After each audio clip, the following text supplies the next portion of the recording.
welcome to another edition of the Sewing Guru. Now in this video I'm going to show you how to measure to get your measurements ready for your waistcoat. And once you've got those measurements, you're then armed with the knowledge to know how much fabric that you're going to need and the kind of pattern that you're going to need as well. So first of all, what you need for this particular exercise is of course a pen and a tape measure. Now the tape measures that I use have centimetres on one side and inches on the other. Now it's entirely up to you which imperial or metric that you're going to use for measuring your waistcoat. You can either use centimetres or inches for this, okay? And also what you need to do is print off these measurement sheets. Now there are two of them. You've got the measurement sheet for the body, okay, and you've also got another measurement sheet here which is a garment measurement sheet. Now these can be found on the same page as where you're watching this video, and they're in a PDF format, so you can just print them off, and when you've done that you're ready to go. Now first of all, I'm just going to tell you that the measurements are only for the top part of the body, okay? Because of course we are making a waistcoat which is for the top part of the body. So the bottom part, which is for trousers and things like that, we're not going to need. So what I would do is I'm going to take the waistcoat off here, okay? Because you're going to be measuring the body of the person, or for yourself, of what the waistcoat's going to be.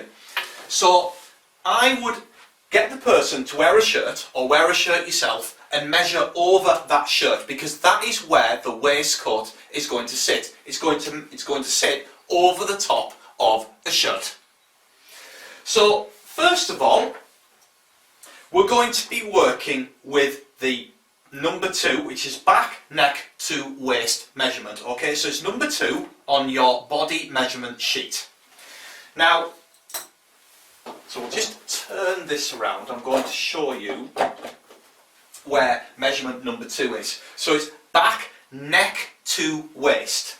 So we're going from the neck, okay, so the top, so where the top of the neck is, here, down to the back waist, so where the waist is on the person or on yourself, okay? Measure that and note down your measurement in space number 2. The next measurement we're going for is the chest, which is measurement number 4, which is the chest. So we're going underneath the arms and we're going around the chest, okay, like that. So we're going towards, just, this here is the chest, and we're going for the upper chest part, okay, so the largest part around the chest here, and that's where we're measuring, okay. Now when you measure these measurements, okay, don't measure it really tight to the body, okay, make sure that you can get a couple of fingers in there, because you're going to need movement on the garment. If it's really tight to the body, there's going to be no movement at all, and it's going to be way too tight, and your waistcoat's not going to fit.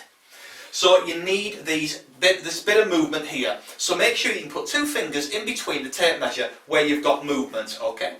And that is the chest measurement for number 4, okay? Then we've got number 5, which is slightly further down, which is the stomach.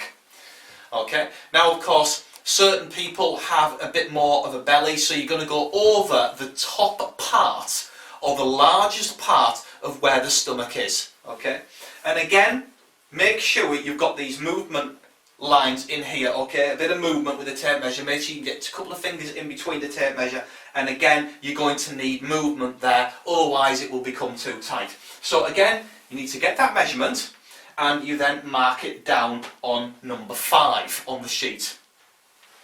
Now the next one is the waist.